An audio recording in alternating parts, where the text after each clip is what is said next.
What's up everyone, welcome back to my channel. My name is Suyin. Today's video is going to be a continuation of the last of an Ask Me Anything, and we're gonna jump straight in.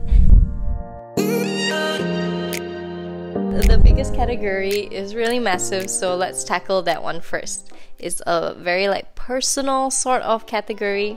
Yes, the first question is, what is your favorite thing about your personality? You guys love to ask great questions. I feel like my favorite thing about my personality is that I am very upbeat. I tend to be the kind of person who gets up in the morning and I'm ready to go. I love being a morning person. I love having energy. It's not always been this way. I always felt like I ran out of energy the more time I spent with certain people. That's why I thought I was introverted before, but I'm actually not. I'm actually very extroverted. What I was doing was I was exhausting myself from overthinking and second guessing and trying to control situations or predict or manipulate situations so that it would turn out in a certain way so I'll be safe, or it's optimal. That doesn't really work.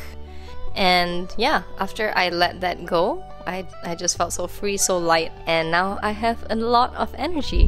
What are your next goals in terms of financial influencing? I never really thought of it this way. Financial influencing, yeah, I guess so. A goal that I have is to be really authentic with what's going on in my financial life. And I have a goal that is about how to do finances as a couple. That's something I'm very interested to explore in the next couple of years. Yeah, I hear doing finances as a couple, like a unit, and then also eventually when I have kids, which I would love. Yeah, that would be another huge challenge again. That's what my friends tell me, the friends who have kids. But another more immediate goal is just to be very authentic, I guess, with my journey. And as you know, in my last video, I talked about messy finances. The third video is supposed to come out, but I have not filmed it because I've been procrastinating. Yeah, just gonna be really real. And yeah, for any of you who procrastinate, comment down below. Don't procrastinate that, and like the video. Thank you. The next one here. Have you ever told yourself I am enough? And if so, when was it? And what was the turning point that made you realize that you were enough? Yes, I think only very recently that I told myself I am enough and actually believed it. I think this concept only came to me when my ex-colleagues were telling me, when I was a teacher, they printed these cards. I think it was Teacher Prasanna, where these little cards said I am enough, and I used it as a bookmark. I think saying it and believing it are two very different things. Feeling enough is something that I struggled with. I guess coming from a bigger family, even though my parents never said or never showed that we needed to do anything differently. They never said that we needed to impress them with our achievements or whatever it is, but I found myself always trying to get their attention by doing, outrageous things, whether it was getting good grades, whether it was in my interests. I like to volunteer, I like to be a bit different, I like to be unique. Yeah, no matter how much I achieved, I still felt it's lonely, it's isolating. Being enough is so personal, and it is through my lens that no matter what I do, I find that if I don't believe it, then no one else can help me, I guess. Because throughout my life, there are so many people who tell me that I'm amazing, I'm loving, I'm inspiring, but if I myself don't choose to see it that way, then that's it lah. It's just a choice, I guess, for me to take. When I started believing that I am enough was recently through personal development training. It really showed me all of the things that I was saying to myself, the stories that I kept repeating. The analogy is that, those voodoo dolls where people poke you and it hurts. Yeah, that's what I was doing to myself. So yeah, I have reminders in my life in a keychain form to stop poking and to stop picking at something that hurts when it doesn't need to be so complicated. How do you maintain a healthy balance between independence and togetherness in a relationship? Great, we have quite a few relationship questions. I think the balance is quite fun to explore. It's different for everyone. For me personally, when it comes to independence, I value it highly. And what I recommend for this is really to, before you get in a relationship or before I get in a relationship, I want to spend a lot of time figuring out what I love about myself, or not figuring out, but like actually loving myself and doing the things that I love. And when I am in a relationship, I cannot stop doing those things that I love in sacrifice for the other person, for the partner, right? Yeah, like doing things together is super important and super fun, because like why be in a partnership and not join a large part of your life, large part of my life? The balance really comes with practice and with high communication. It is very dependent on the relationship, and it's very dependent on, I guess, like what you want in terms of what this balance looks like. I don't think it's gonna be like 50-50. It's gonna skew more towards a lot of independence if you live very separate lives, or like very different lives in terms of a career or in terms of like what you value, whether it's adventure, whether it is hobbies. For me, at least, I really want to marry the worlds. Like, say if he likes a certain activity, I would go out of my way to explore it, and also explore it with more people in my life, whether it's with my sisters, whether it is with friends doing that same activity. And I would also invite him to try out the activities that I like with the friends that I love, you know. Yeah, I think that's really cool. Next one. When were you at your lowest point and how did you overcome it? This one's an easy question to tackle because it was quite recent. It was like last year. September, October were pretty huge valleys for me, going through the breakup. How did I overcome it? It was a lot of stubbornness at first, and how I really overcame it was getting into a routine. When I was at my lowest point, I was really depressed. I couldn't sleep. I didn't have appetite. Yeah, I was just whacked. Like when I can't sleep, everything else really doesn't matter. Like there's no drive for life for me. What really helped me was getting out of the funk by setting a routine. Exercising helped a lot to regulate, you know, like body hormones, happy hormones, things like that. And also, you know, like when I expended that much energy, I needed to eat. So I actually got hungry in the end, and doing those activities with friends, like just like going out with people. There were people who reached out to me to spend time even though I didn't feel like it. And I also found a lot more meaning in my day job, so I leaned into that more. It's really giving a sense of purpose to my life that helped me overcome that, and also talking about it endlessly helped me to process all of the emotions, all of the events that happened. So yeah. Would you ever immigrate to Singapore if you got the opportunity to work there or live there? No, I don't think I would immigrate to Singapore. I would visit for sure. It's a great country, but it's like way too similar to Malaysia, and I love being in Malaysia. I love being in KL. The food's really good here in terms of like what we can get for local food, as much as like Singapore has it for like orderliness and great public transport. Malaysia is still where I want to be. My family's here. It's a choice. Sure, I might earn more in terms of higher currency, but I don't think so. I think I can earn more money here as a Malaysian. What are your love languages? Okay. My love languages are physical touch, quality time, and words of affirmation. In that order. Or I think it was quality time. Yeah, anyway, it's the same as physical touch in terms of ranking. What is your breakthrough? This one, I've had a couple of breakthroughs this year. The biggest breakthrough really is to be connected in my relationships, especially with friends. I remember my best friend telling me that I always had this thing about me where my family is everything, and that's why she felt like she could never, like get past that, like surpass, the best friend accolade and move into like, I'll be there for you no matter what. And it's because I gave out that sense that my family is the only one who has that spot reserved, and that's not true, because I love my friends and I was never open enough to show that I really do care and I could use all the support that I need in certain times.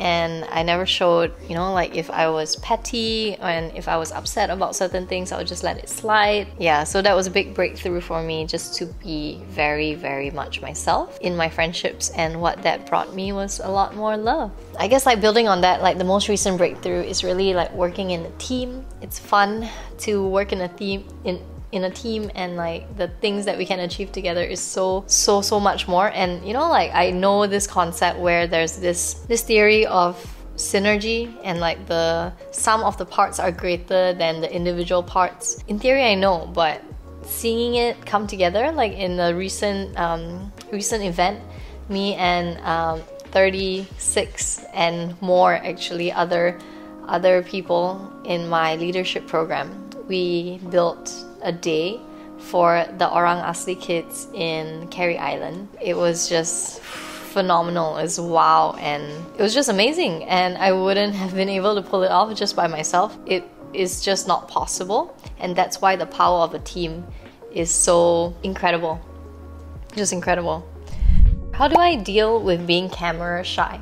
This one, it's really like there's no discounts about it. You just need to drill, like practice. I think I've gotten really comfortable in front of this camera, and it's because I started in 2019 and it was really awkward at the start. Like I filter whatever I said, and I overthought a lot, and if you hear some walking, that's my dogs in the background. Yeah, just really practice and keep going. It will get easier and it will get more comfortable, and it's quite fun, really. If you were given absolute power, what would you do to make Malaysia great? 100% education system. I would revamp it, and it would look something like, what's happening at Sri Amas and Dwi Amas, where the focus is really on the individual. They're not just students, they're human beings. They are people who integrate in society. They play in teams. They are creative. They problem solve, and yeah, they're just allowed to be kids, and play and be vibrant, opinionated. And I think that is perhaps what's lacking in our education system. It's mainly about control, mainly about turning out good enough students, compliant enough workers. Yeah, it's a lot, but yeah, I would work on the education part, because that's what I know and that's what I am interested in. How are you now? I'm actually really, really well, and I'm really happy. I have not been sleeping much. I feel like my face is starting to show it, my skin is starting to show it, but it has been a very alive feeling, and yeah, I'm excited about life, and yeah, just keep going, right? Some relationship questions here. I don't really know how to answer them. I'm just going to read them to you. She broke up with me but likes my socials and wants to keep me close? ? I guess your girlfriend broke up with you but is still checking on your social media photos and stories. I think that's normal. Like after a while of being together, you would tend to care, or I would tend to care for this person, and like even if I wasn't interested in being together anymore, yeah, I would still care about this person, and I would still like to know what he's up to, whether he is happy, healthy. Just because you're not together anymore doesn't mean that all your feelings are completely cut off. And by feelings, I don't mean like you're in love with him or she's in love with you. It could just be care, and that's it. Want to keep close. I don't know, just it depends on how she feels. Maybe you can ask her. That would be the most, like the easiest way, I guess, to go about it. Now we're off to the last bits of the questions, which are all the finance questions. Let me see if I missed any of them. Okay, what are you up to these days? Are you still investing? I am still invested. I am not currently investing. I am looking to get back into it. I have a lot of things that I'm reading. A lot of subscriptions that I have, like Barron's. They have great articles, and Seeking Alpha. They also have very interesting articles. And yeah, I just have not been reading them. Been paying for them, and if you are interested in checking them out, I'll link them in the description down below. Where do you see yourself in 10 years realistically in terms of career, family, life, and wealth? Ooh, we finally got one of these questions that are like interview style questions. Where do you see yourself in 10 years? For me, is it blur? Okay. Yeah, for me, I see myself, I am 31 this year, so I'll be 41. I think I will be, first of all, I will be a mom, and I want to be a really good mom. I see myself with like kids who are, below 10. And yeah, I think I will be working for sure.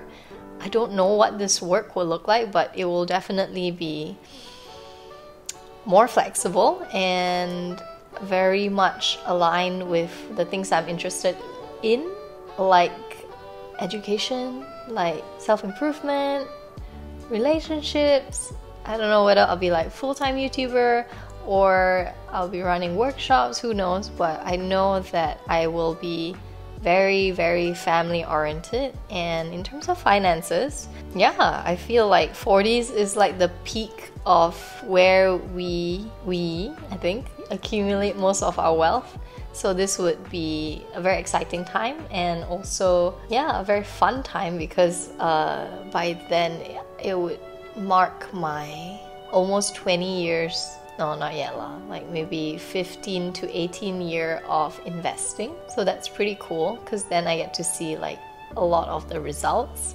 Family, I don't know, 2 kids, 3 kids. I foresee spending a lot of time with them, doing activities, being very involved in each other's lives, and being very involved in like the lives of my siblings, my partner's family, friends. Yeah, just like having that strong community and having a very fulfilling life. Yeah, I don't know, not very clear, but the gist is there.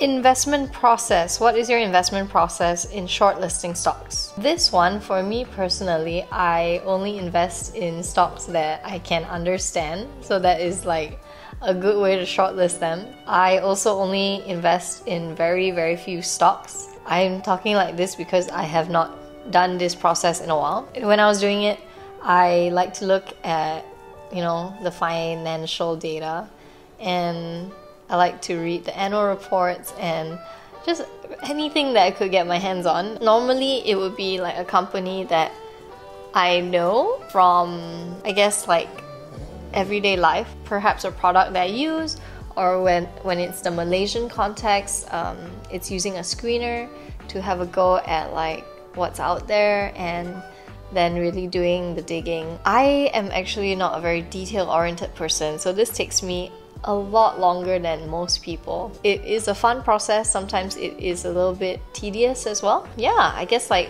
as I revamp my investing journey, I want to include more people along and have like a tag team, or like do it in a buddy pair. It'll be fun, because running a solo game, as I've learned, is not as fun. Yeah, accountability would help also for me in this case. That is it for all the questions that I got, and thank you so much for reaching out and replying and giving me all of these like interesting things to answer. If you have any more questions, leave them down below. I'll get to them, and I guess like remember to like, share, subscribe to this channel, and I will see you in the next one. Take care. Bye!